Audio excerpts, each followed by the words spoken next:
Alô, alô, meu aluno e minha aluna, estamos junto com o professor Leone Maltz, aqui em mais uma aula no canal. Sem dúvidas alguma, você estará por dentro de todas as informações sobre o meu curso e também sobre as aulas gratuitas, que na verdade, dentro de todo o meu escopo é 90%, tá certo? Mas quando estiver no curso, sem dúvidas alguma, você também será informado sobre isso, beleza? Ó, direito penal, processo penal, leis penais especiais e também legislação de trânsito. E importante, leis penais especiais inclui aí, claro, a lei de execução penal. Show? Já aproveita e entra no meu canal no Telegram, grupo gratuito com materiais gratuitos, dicas e também encontros que a gente sempre promove gratuitamente, beleza? Então, meu aluno, já fica ligado que hoje a gente vai trabalhar em relação aos conflitos aparentes de normas,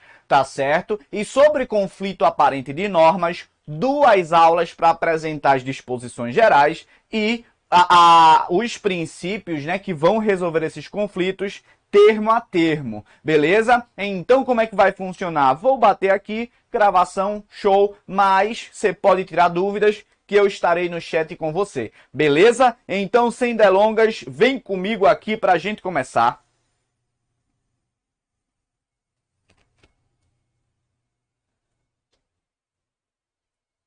Salve, salve meu aluno, salve minha aluna, professor Leone Maltz, em mais uma aula aqui com você, para a gente trabalhar conflito aparente de normas, um tema que normalmente traz confusão entre os alunos, mas você não terá mais dúvidas para fins de prova. Cuidado para não ir além e começar com as confusões, beleza? Então deixe-me já começar aqui a falar, show, aqui também, aqui tá bem, ó, conflito, tá certo? Conflito aparente, de que, professor? De normas, beleza? Entenda o seguinte, esse conflito, meu aluno, como o próprio Rogério Sanches fala em sua obra, é meramente aparente, porque no plano do caso concreto vai se aplicar apenas uma norma. Show? Então, o conflito aparente de normas pressupõe o seguinte, olha só, unidade de fato, tá certo? Unidade de fato, lembrando que o fato ele pode ser composto por vários atos, uma complexidade de atos, ou pode ser apenas por um ato, tá? Mas em relação ao fato é único, unidade, aqui na relação. Show? E outro ponto também em relação às normas, pluralidade, tá certo? De normas o quê? Vigentes, beleza? Mas entenda que a aplicação será de apenas uma. Show? Entenda, o juiz, no caso concreto, ele verifica o fato e percebe o seguinte, pô, esse fato aqui, ele se encaixa nessa norma, mas também eu consigo visualizar uma possibilidade de aplicação dessa aqui, tá? Mas como eu não posso aplicar para a mesma circunstância duas punições, pô, nessa situação de punir o indivíduo, processar duas vezes pela mesma circunstância, estaria diante aí de um bis in idem, que não é permitido no direito penal. Show? Então, para sanar essa parada, o que é que o juiz vai utilizar diante do caso concreto? Do conflito aparente de normas, tá? É meramente aparente. No caso concreto, ele vai aplicar somente uma. E esse conflito aparente de normas, meu aluno, repare, traz aqui como expectativa várias normas, realidade, aplicação de uma. E como é que é resolvido essa situação, professor? Então, é o que cai na prova para você. Eu vou trazer aqui o princípio da especialidade, beleza? O princípio da subsidiariedade, beleza? É subsidiariedade, não é subsidiariedade, nem subsolo, nem subsíndico, tá certo? Não, é subsolo, subsíndico, tá certo? Então é subsidiariedade. Show? E a terceira, que é a mais frequente em prova, o princípio da consunção, tá? Ou também chamado aí de absorção. Show? Tamo junto então, ficou ligado na parada, relaxa o coração e vem. Por quê? Porque há também outra situação que vai resolver esse conflito, que normalmente a doutrina não encaixa como um conflito de normas, mas em prova é consolidado, pode marcar o gabarito, tá certo? Que é o princípio da alternatividade. Beleza? Repare, eu vou falar um a um desses princípios aqui porque cai em prova, tá? Com atenção especial, repare, ao princípio da consunção. É o mais frequente dentro das provas de concurso público. Show? Então, resolveu... Opa! Aconteceu uma parada... Há a possibilidade de aplicação de mais de uma norma, mas vai ocorrer o tal bis in idem. O que é que vai ter de utilizar aqui? Esse estudo do conflito aparente de normas, resolvendo por especialidade, subsidiariedade, consunção ou alternatividade. Vai depender da situação e da comparação. Tudo bem? Show? Então vamos lá, que a gente já inicia aqui, repare, pelo princípio da especialidade, beleza? Em relação ao princípio da especialidade, não precisa do caso concreto, tá? Só uma comparação abstrata daquilo que está escrito já é possível resolver esse conflito, tá? Então, abstratamente, tá? Em termos abstratos, é possível resolver. E se resolve como, professor? Olha só, a relação aqui, o núcleo essencial do princípio da especialidade se resume aqui em se tratando de um gênero, tá certo? De um gênero e a sua espécie, beleza? Essa espécie é o que a gente vai tomar aqui como o que seria especial em comparação ao geral, tá? Apesar de determinado doutrinador falar que não seria o artigo 12, muitos dos doutrinadores falam que o princípio da especialidade está escrito no artigo 12 do Código Penal. No momento em que se fala o seguinte, afasta-se a aplicação da norma geral para a aplicação da especial. Cuidado, não é revogar a norma geral, é afastar sua incidência, tá? A norma especial não revoga a norma geral. Via de regra, entenda, é afastar a aplicação da norma geral em detrimento da aplicação da norma especial. Show de bola, então? Agora vem. Por quê? Nessa ideia entre gênero e espécie, repare que a espécie contém todos os elementos do gênero, tá certo? Mas há de se falar aqui em elementos especializantes ou elementos especiais. Seria dizer o seguinte, numa matemática, A mais B, eu tenho C, beleza? Aí, beleza. O geral teria só A, tudo bem? Então perceba que o A mais B para CC é especial em relação ao A. Por quê? Além dos elementos do A, também tem o B. E, professor, deixa raciocínio lógico para lá. Tudo bem, eu vou para a análise do direito penal. Qual é o exemplo aqui, professor? Exemplo de número 1. Repare, eu trago aqui tanto o crime de contrabando, tá certo? Contrabando e a sua relação com o crime de quê? De tráfico de drogas, tá? Tráfico de drogas, beleza? Vamos lá. Contrabando está no artigo, repare, 334-A do Código Penal, tá certo? Do Código Penal. O que é que você vai encontrar no artigo 334-A? importar ou exportar o quê? Mercadoria proibida. Opa! Então eu trago uma relação de mercadorias, tá certo? Proibidas. Beleza? Beleza. E no caso do tráfico de drogas, são 18 condutas associadas à droga. Uma das condutas tem o quê? O termo importar. Opa! Importar por importar. Então pode ser contrabando ou tráfico de drogas. Tudo bem, professor. Droga é um produto proibido, sim ou não? Eu falo mercadoria aqui, mas você pode entender em termos gerais como um produto. Beleza? Então, droga é um produto proibido, sim ou não? Sim. Então, se o indivíduo importar um produto proibido aqui em drogas cai em contrabando? Não, não. Apesar de ser um produto proibido, há uma norma específica tipificando essa conduta. Então, em relação geral, importação e exportação de mercadoria proibida é crime de contrabando. Agora, se esse produto proibido for especificamente a droga, aí, meu aluno, cai aqui no tráfico, tá? Então, o tráfico de drogas, no caso do importar, é a espécie e o contrabando aqui é o quê? É o gênero, beleza? Vou dar outro exemplo. Exemplo 1,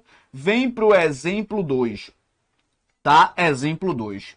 Vou trazer aqui como um dispositivo geral. Homicídio, beleza? Show. E, professor, tem um homicídio especial? Tem sim. Olha só, e qual é? Eu vou trazer aqui o crime de infanticídio, beleza? Lembre-se de que o homicídio está no artigo 121 do Código Penal, show, e o infanticídio está no artigo 123. Repare, numa relação entre os tipos penais, homicídio, matar alguém, infanticídio, a mãe que mata seu próprio filho porque está sob influência do estado puerperal durante o parto ou logo após. Repare, infanticídio também é matar alguém, mas é matar alguém em condições especiais. Isso para o sujeito ativo também, beleza? Então perceba que, numa análise dos dois tipos penais, homicídio como um gênero, tá certo? Um gênero, infanticídio como uma espécie. Pode acompanhar o seu material aí. Repare, nessa ideia, tem os elementos matar alguém? Tem. Infanticídio tem matar alguém? Tem. Só que além de matar alguém, tem as condições especializantes. Mãe sob influência do estado puerperal mata seu próprio filho durante o parto ou logo após. Tudo bem?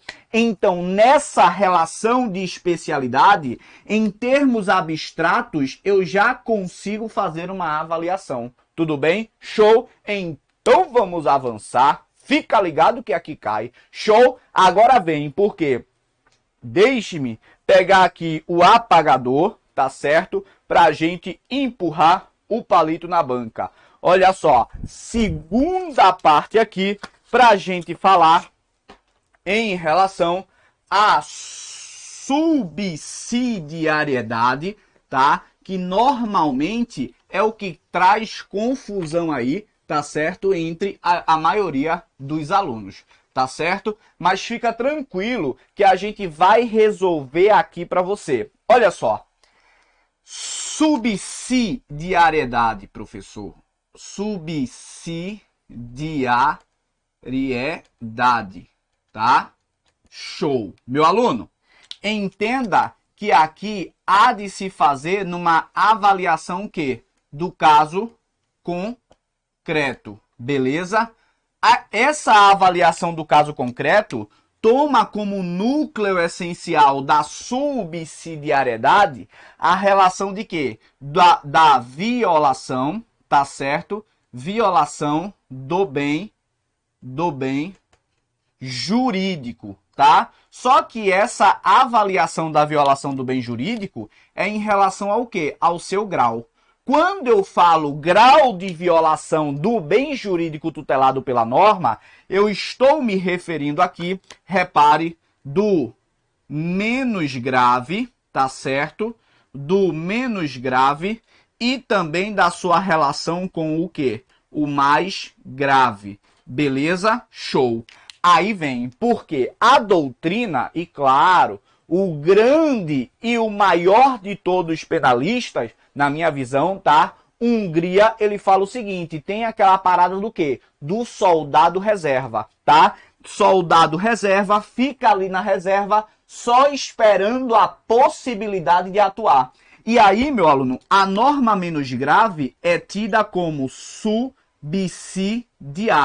E ela vai agir quando, professor? Ela está ali no banco, tá? E ela atua se o fato não constituir algo mais grave. Então, o mais grave seria a norma principal. Beleza? Cuidado. O próprio Rogério Greco, ele não vê uma finalidade de fato em relação ao quê? Em relação a esse estudo de subsidiariedade. Porque, por ora, poderia ser resolvido por uma especialidade.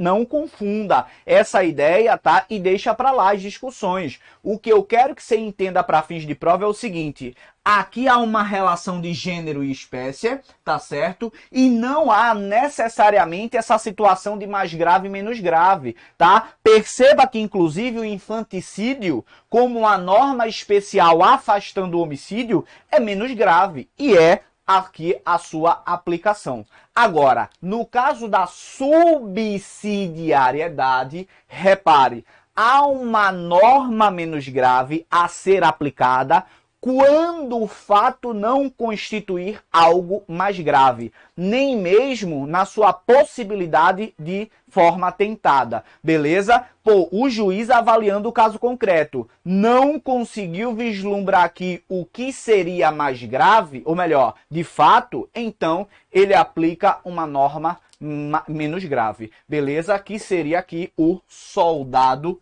reserva, tá? A ideia do soldado reserva, tá certo? Vem aqui. Professor, dá um exemplo do... Primeiro, mais fácil de se verificar é a subsidiariedade o quê? Expressa, tá? Quando no preceito secundário vem assim, pena de tanto a tanto, se o fato não constituir um crime mais grave. Quando essa redação está no texto legal, você vai classificar aquela norma penal como uma norma em relação a um conflito, claro, um crime subsidiário, tá? O artigo 304 do Código de Trânsito Brasileiro, omissão de socorro, é uma norma penal subsidiária. O artigo 307 do Código Penal, que é atribuição de falsa identidade, tá? É uma norma subsidiária. Significa dizer o seguinte, dessa ideia, se não constituir algo mais grave, aí eu aplico a menos grave, a atribuição de falsa identidade. Mas existe também o que é um pouco mais pesado aqui, mas não precisa ir além, da subsidiariedade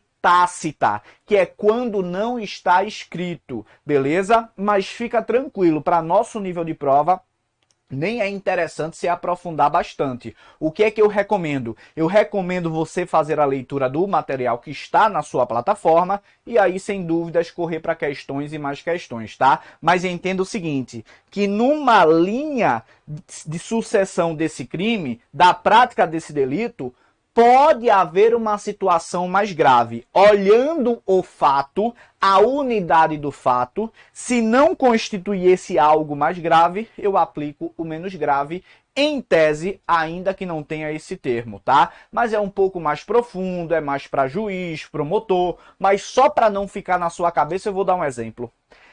Trafegar com velocidade incompatível. Imagina, você está trafegando com vontade livre e consciente, com velocidade incompatível. Aí, nesse tráfego, você acaba matando alguém. Perceba, trafegar com velocidade incompatível, em comparação com o homicídio, analisando o fato como todo, o homicídio culposo no trânsito, mais grave que trafegar com velocidade incompatível, afasta essa norma para aplicação dessa aqui. Claro que a depender de casos concretos, em outras circunstâncias, eu posso aplicar 2 crimes, tá? E aí seria falar no concurso de crimes.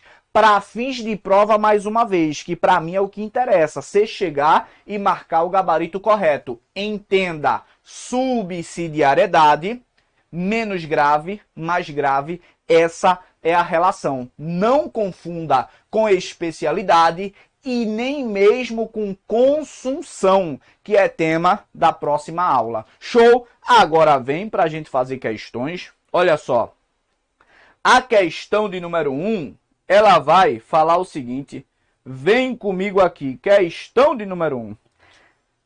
Dentro dos critérios de solução, subsidiariedade é presidido por mera análise lógica entre elementos constitutivos dos tipos penais decorrentes. Mera análise lógica não, tá? Subsidiariedade estabelece que a incidência da norma principal, que tem uma sanção mais grave, afasta a incidência da norma subsidiária. Marca a letra B de Brasino. Tamo junto e vamos para cima. Olha só. Letra C, subsidiariedade, mera análise lógica, corta. Fala entre gênero e espécie, é o que? Especialidade. Beleza? Letra D. Especialidade tem uma estrutura lógica de interferência, exigindo, repare, um juízo de valor do fato em relação às normas. Aqui não, meu aluno. Na situação de uma especialidade, comparação dos tipos penais, gênero e espécie. Beleza? A análise o quê? Abstrata. Tudo bem? Então corta. Show? Vamos para cima. Falando de especialidade, verificação do caso concreto também não. A gente já falou sobre isso. Vem para a questão de número 2. Olha só. Para solucionar o conflito aparente de normas, são empregados especialidade, subsidiariedade, letra A de anaconda, tamo junto, corta B, corta a C, a D e a E também. Beleza? Vem para a próxima questão. Havendo conflito aparente de normas, aplica-se o princípio da subsidiariedade. Qual é a relação aqui? Menos grave, tá certo? E mais grave. Grau de violação é subsidiariedade. Consunção é relação entre meio e fim. Em determinados momentos excepcionalíssimos, pode-se aplicar o menos grave em relação ao mais grave, tá? Se houver uma sequência lógica do fato entre esse crime meio e o crime fim, tá? E eu vou trazer esse exemplo para você. Agora, subsidiariedade, sem dúvidas, há uma relação indispensável entre menos grave e mais grave. Show? Tamo junto? Olha só. A norma descreve várias formas de realização, bastando a realização de uma delas para que se configure o crime. Aqui, meu aluno, seria, na verdade, para ficar correto, tá? Alternatividade. Beleza? Show de bola, então. Finalizamos mais uma grande aula falando aqui para vocês em relação a conflito aparente de normas. Trabalhamos subsidiariedade e especialidade. Tamo junto, professor Leone Maltz. Mete questão agora, meu aluno, e pode ir lá no Instagram falar comigo e me cobrar. Show? Tamo junto. Ó, sempre postando, claro, se for possível, né? Postando, feedback também seu é muito importante. Pode falar comigo lá no direct, tá? Juntos até a sua aprovação. Vamos pra cima. Show, show, show, show de bola, meu aluno. Pô, tá tudo aí pra você. Deixe-me só verificar minha telinha aqui, tá? Tudo tranquilo, sim ou não? Já fala aí no chat que eu tô aqui pra você, beleza? Tá perfeito, tá perfeito. Show? Deixe-me apagar aqui, porque agora a gente vai falar tanto em relação à consunção, tá certo? Consunção, show. Aqui ficou, deu. Não, tá perfeito. Show? Ó, tanto em relação à consunção, tá certo, quanto à alternatividade, apesar de não colocarem nesse tema, tá? Mas em prova cai como um conflito aparente de normas. Beleza? Show? Tamo junto. Então vamos lá. Consunção, meu aluno, é o tema mais importante dentro desse assunto, tá? E normalmente, acredite, normalmente é feita essa confusão de subsidiariedade. Como eu falei para você, até os próprios doutrinadores, eles discutem sobre essa tal subsidiariedade, beleza? Então fica tranquilo, não é conversa fiada. Eu só trago para você o que importa, é o que a gente fala para as pessoas, tá? Então isso que interessa. Para fins de prova, entenda o núcleo essencial, empurra o palito. Como é que você vai pegar esse feeling? É questões e mais questões, sempre. Sobretudo questões comentadas, beleza? Show? Vamos para a segunda aula, então? Vamos para cima, empurra o palito.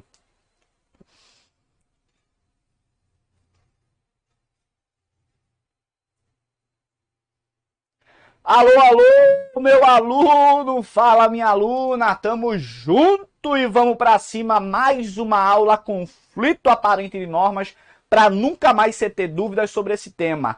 Agora vem comigo para falar sobre consunção e alternatividade. Mas é claro que eu vou falar aqui do princípio da consunção. Beleza? Tá ok? Tá ok. Show? Então traz aí para mim. Consunção é o principal tema dessa aula, tá? Consunção se encontra na sua prova também como absorção.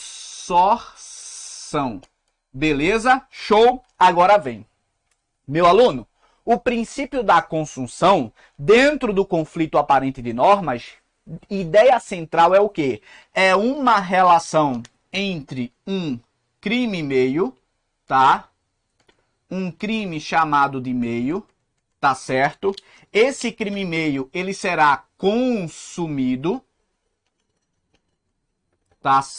Show. Em detrimento aqui de um crime fim, tá? Esse crime fim como a ideia principal do resultado almejado pelo indivíduo, tá? Esse crime fim vai ser chamado de uma norma aqui consultiva, beleza? Deixe-me trazer aqui essa relação consultivo. Show? Tamo junto até aí? Olha só. Qual é a ideia principal que você tem de levar da consunção? Um crime meio praticado para se chegar ao crime fim. Analisando o caso concreto, sem dúvidas alguma, entenda a unidade do fato. Show? Calma. Olha só. Essa relação de consunção, você tem de entender o seguinte, meu aluno. Quando o crime meio, ele é utilizado como fase de preparação. Fase de preparação. Só isso, professor? Não, ele pode ser utilizado como meio de execução também. Tá certo?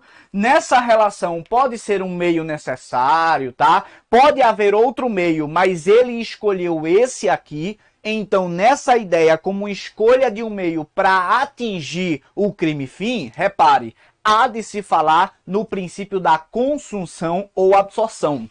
O que é que os doutrinadores também fazem aqui? Fazem a relação do quê? Da baleia engolindo o quê? O peixinho. Beleza? Gostou? Gostou? Pô, ó, procurando Nemo e o tubarãozinho. Ó, a baleia comendo o peixinho aqui. Por quê? Porque essa norma, em tese, ela é mais ampla do que essa aqui. E a ideia é usar esse crime como um degrau para atingir o crime fim. Tudo bem? Gostou da ideia? Então vem comigo para os exemplos que eu tenho de tomar aqui para você, tá? Olha só, exemplo 1. Exemplo 1 de consunção. Qual é o exemplo 1 de consunção, professor? Eu posso falar do porte ilegal de arma, de fogo. Beleza? Repare, nessa ideia, o porte ilegal de arma de fogo unicamente para se chegar ao quê? Ao crime fim. Para se chegar ao crime fim. E quando eu falo do porte ilegal de arma de fogo, unicamente para chegar ao crime fim, é analisando o fato. A banca tem de trazer no mesmo contexto fático, aí eu aplico consunção nessa relação. Mais comum, a banca pode trazer aqui o porte ilegal de arma de fogo para o crime de homicídio, tá certo? Se a banca trouxer porte ilegal de arma de fogo unicamente para o homicídio, no mesmo contexto fático, o que é que acontece? Acontece aqui a aplicação do crime de homicídio, tá certo? Como um crime fim. E esse crime fim, o que é que ele fez? Ele consumiu o porte ilegal de arma de fogo. Tudo bem? Análise de casos. Repare. Imagina você não ter... Eu já vou além, tá? Imagina você não tem a autorização para portar uma arma. Tudo bem. Aí você acabou de visualizar uma situação em que o indivíduo está assaltando a outra pessoa, tá certo? E também o seu amigo. Show! Aí, sei lá o que é que bateu na sua cabeça, que você acabou resolvendo se intrometer na parada.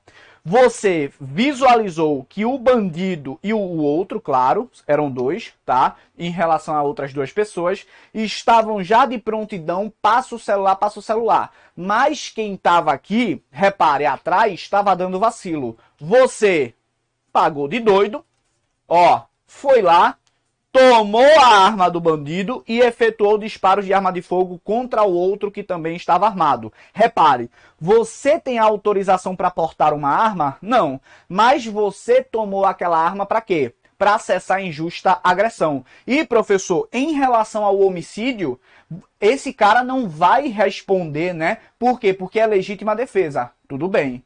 Mas em relação ao porte, ele também não vai responder perfeitamente. Nesse caso concreto, ele também não vai responder pelo porte ilegal de arma de fogo. Por quê?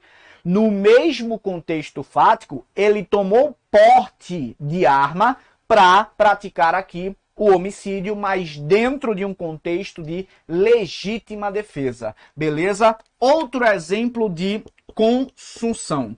Olha só, há de se falar aqui na violação de domicílio. Violação de domicílio, tá certo? Para quê? Para praticar o crime de furto.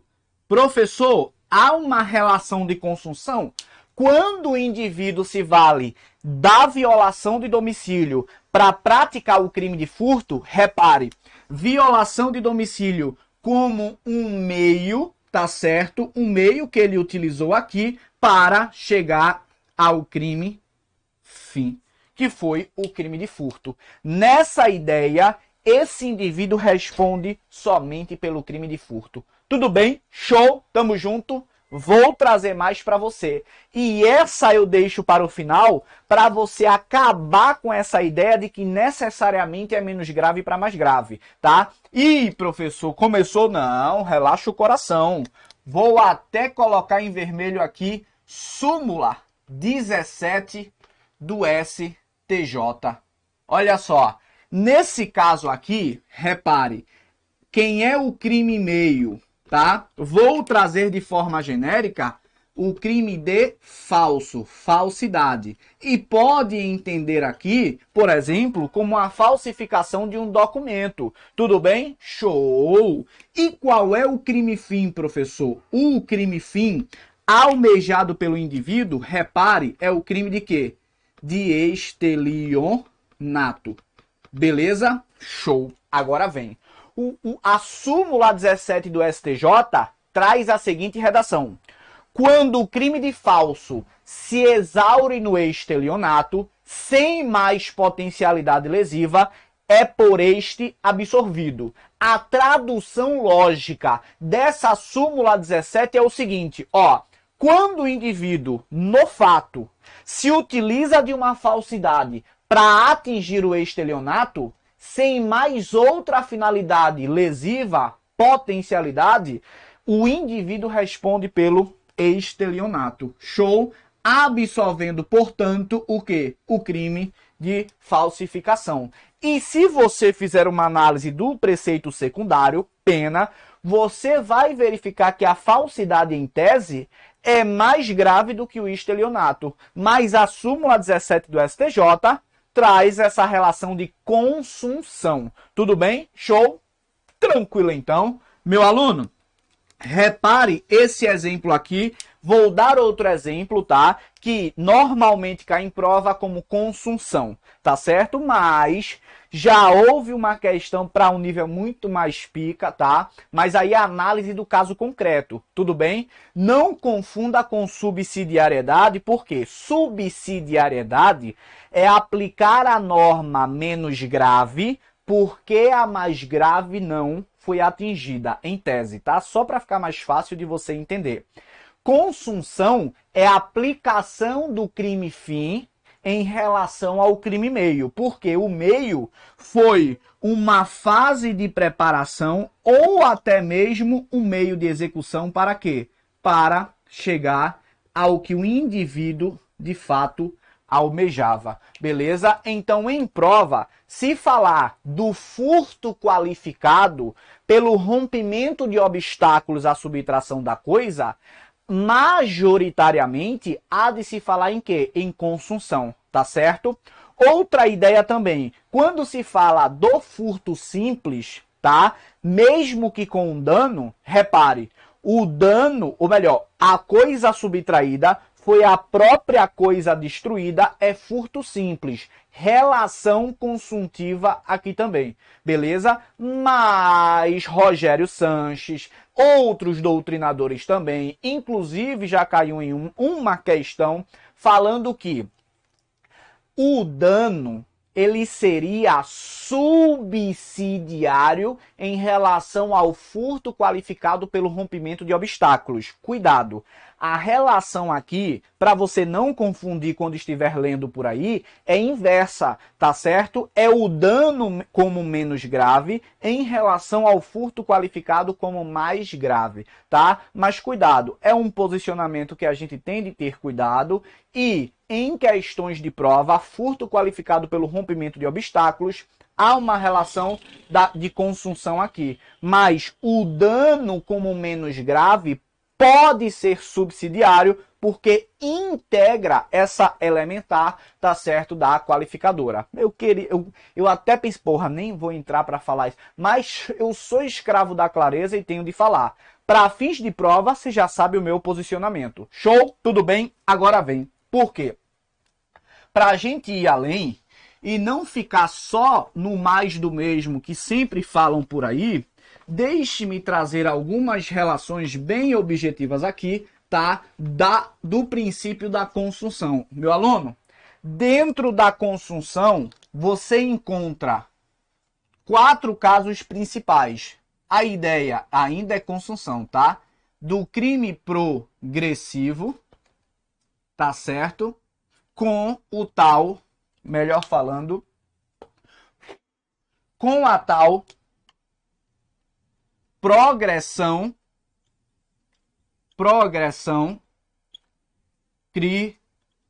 criminosa. Olha só, no crime progressivo, já fique ligado, porque na verdade aqui há somente um dolo. Um dolo, professor? Sim, um dolo do início ao fim, tá? E aí há essa relação entre meio e fim.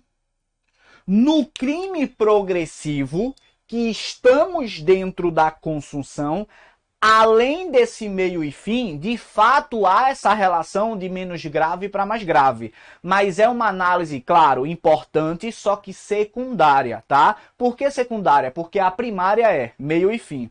Qual é a secundária? Menos grave para mais grave. Numa relação de crime progressivo. Por quê?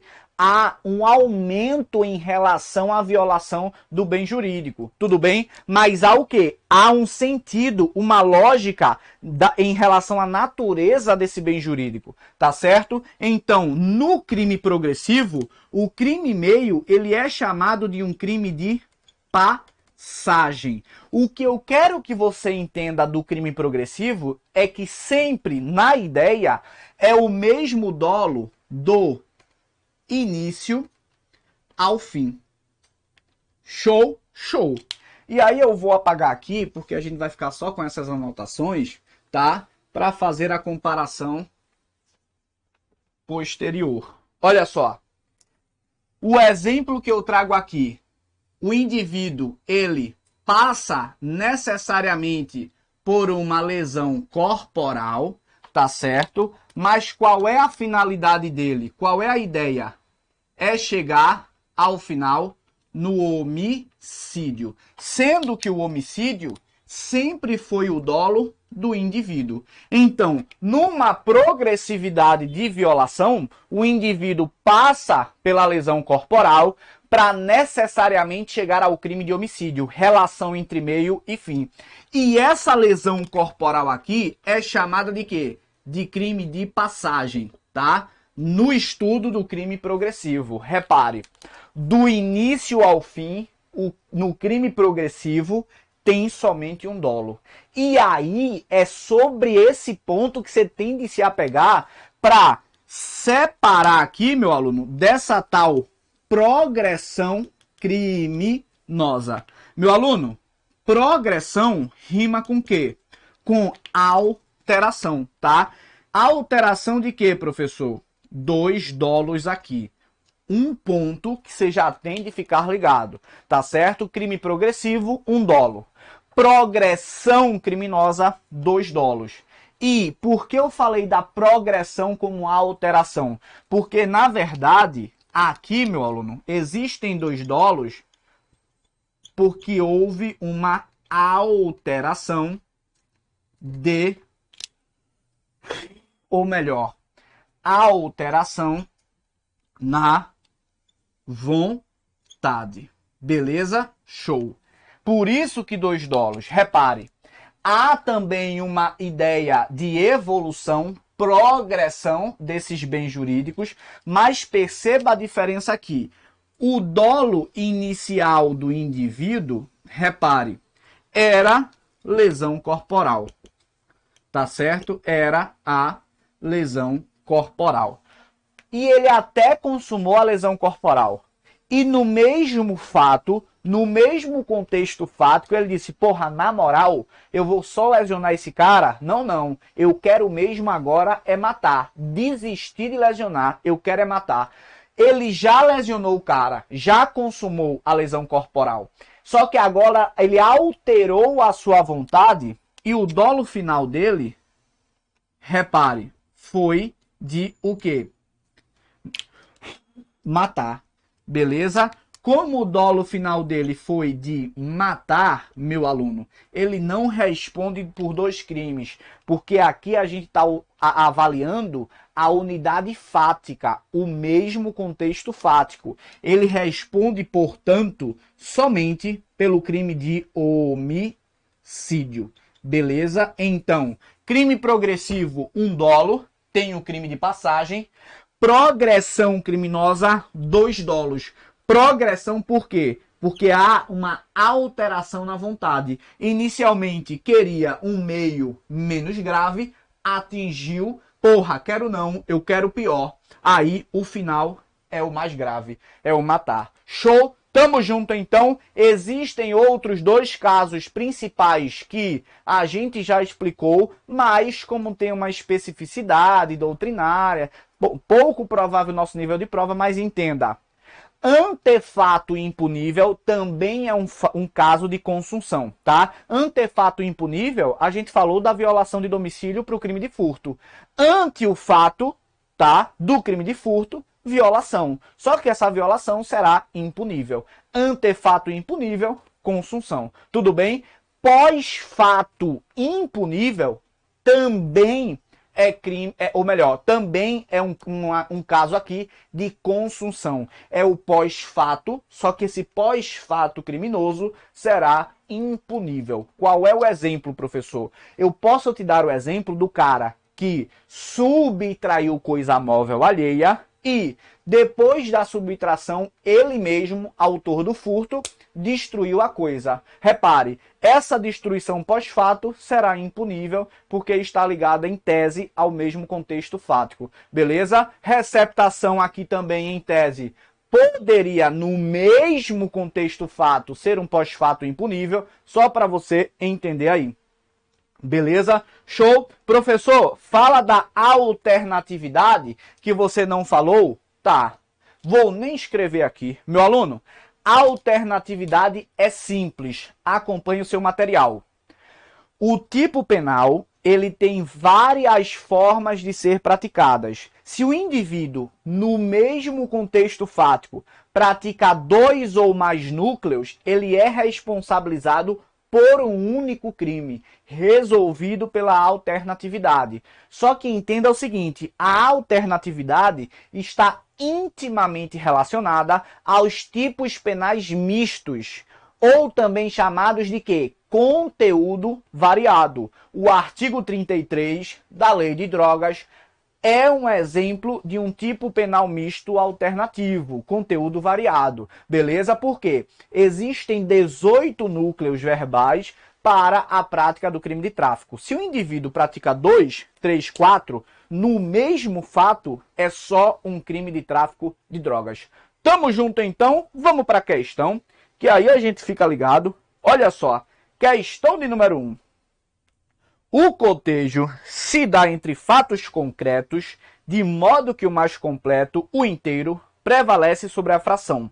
Não há um único fato buscando se abrigar em uma outra lei, por notas especializantes. Opa, quando ele fala assim, não há um único fato, repare, aqui ele falou, não é especialidade. Beleza? Show. Mais uma sucessão de fatos, todos penalmente tipificados, na qual o mais amplo consome o menos amplo. Opa, relação de meio e fim. Show? Então, nesse caso, numa relação de meio e fim, repare, é princípio de quê? Da consunção. Letra B, portanto, de Brasino. Show de... É o jogo da galera. Show de bola, vem para 2. O conflito aparente de normas é o conflito que ocorre quando... Aqui é o conceito de conflito... pode anotar, meu aluno. São aparentemente aplicáveis. Há conflito porque mais de uma pretende regular, mas é um conflito aparente. Com efeito, apenas uma acaba sendo aplicada. Show? Considera-se que Adolfo, querendo se apoderar de bens existentes no interior de uma casa habitada, tenha adentrado o local e subtraído telas de LCD. Nessa situação, aplica-se consunção e Adolfo não responde pela violação, mas somente pelo crime de furto. Questão recorrente em prova, só muda o personagem e está corretíssima. Beleza? Vem para a questão de número 3. Olha só. Conflito aparente de normas, podem ser solucionados com base no princípio da consunção-absorção. De acordo com esse princípio, quando um crime constitui meio necessário, fase normal de preparação ou execução de outro crime, aplica-se a norma o quê? Mais abrangente. Por exemplo, no caso de cometimento de falsificação de documento, para a prática do crime de estelionato, o estelionato absorve aquele. Qual? Falsificação. Questão correta, súmula 17 do STJ, para a gente, meu aluno, empurrar o palito na banca. Vem para a questão de número 4. O princípio da consunção, repare, consoante posicionamento doutrinário e jurisprudencial, resolve o conflito aparente de normas. Quando um crime menos grave é meio necessário. Ó, isso aqui que determinou consunção, tá? Tamo junto. A incidência desse princípio quando o agente de porte de arma utilizada unicamente para a prática do homicídio. Questão correta. Professor, você está dando os exemplos das questões? Bota a questão, a gente... Aí, não, meu aluno.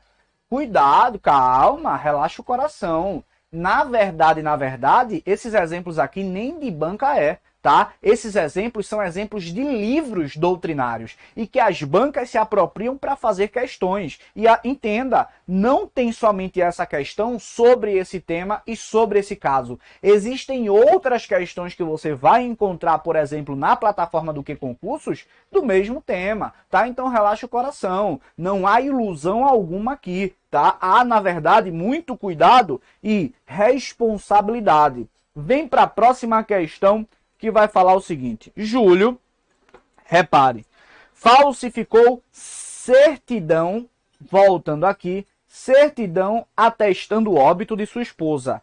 Ó,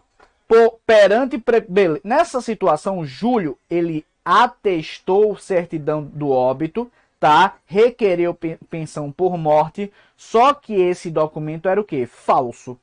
Poderá ser punido pelos crimes de falsificação de documento e estelionato contra o ente previdenciário, devendo o processo tramitar na Justiça Federal. Meu aluno, primeiro ponto a se entender aqui, questão errada, tá certo? Mas percebeu agora, mais um exemplo semelhante falando da súmula 17 do STJ, tá certo? Então, muito cuidado com esse tema. É frequente, não tem enrolação aqui com você. Eu jogo limpo, sem dúvidas, com você e jamais escondo as minhas... Você sempre percebe aí, eu trago questão de banca, trago a doutrina, falo nomes, tá?